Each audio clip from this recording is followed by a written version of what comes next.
বন্ধুরা দেখো কেমন করে মাছ উঠেছে এখানে নদী থেকে। এটা যখন বর্ষার দিনে নতুন জল হয়, যে কয়েকদিন পর আসছে সিজনটা, তো বৃষ্টির জল যখন নদীতে পড়তে থাকে তখন এই মাছগুলো নদীর জলের সাথে উঠে থাকে উপরে দিকে। এগুলো কেন উঠে ছাগলের মতো? তো ডিম পাড়ার জন্য মাছগুলো উপরে উঠে, আর মানুষ এটা ফায়দা তুলে মাছ ধরতে। দেখো কেমন করে। বন্ধুরা তোমরা অবশ্যই লাইক করো আর চ্যানেলটাকে সাবস্ক্রাইব করে রাখো। দেখা হবে পরে ভিডিওতে আর দেখতেই থাকো কি কি মাছ।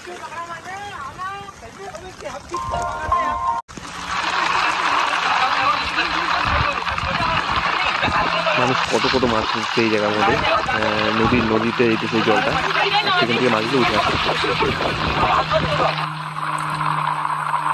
বাহ, দারুণ বলছিল, কত কত মাছ উঠতেছে মানুষ এখান থেকে।